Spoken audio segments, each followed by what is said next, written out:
मित्रांनो, आज आपण एका मुंगीची आणि कबुतराची गोष्ट ऐकूया.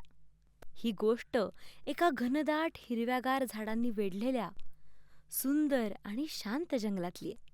त्या जंगलात एक मुंगी राहत होती. ती आनंदाने जंगलाच्या वाटेने चालली होती. मुंगी जंगलाच्या वाटेने मजा करत फिरताना चालून थकली आणि तिला तहान लागली.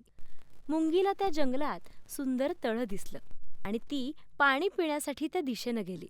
तळ्याच्या पाण्याजवळ मुंगी पोहोचली आणि पाणी पिऊन तिने तिची तहान भागवली. मुंगी पाणी पित असताना तिचा तोल गेला आणि ती तळ्याच्या पाण्यात पडली. ती पाण्यात बुडायला लागली, गटांगळ्या खायला लागली. मुंगी पाण्याच्या प्रवाहाबरोबर पाय मारण्याचा प्रयत्न करू लागली.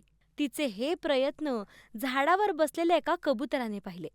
लगेच कबूतर उडाले आणि त्या झाडावरील एक पान चोचीत धरून ते फांदीवर जाऊन बसलं. कबुतरानं ते पान पाण्यात मुंगीजवळ टाकलं. मुंगी पानाच्या दिशेने आली आणि त्या पानाचा आधार घेऊन पानावर चढून बसली. प्राण वाचवल्याबद्दल मुंगीनं पानावर बसून समाधानाने कबुतराचे आभार मानले आणि म्हणाली, अडचणीत मी पण तुला मदत करेन. कबुतराला वाटलं, मुंगी माझी काय मदत करणार. मुंगी तरंगत तळ्याच्या काठावर आली आणि पाण्यातून बाहेर पडली. काही दिवसानंतर त्या जंगलात एक शिकारी शिकार करण्यासाठी आला.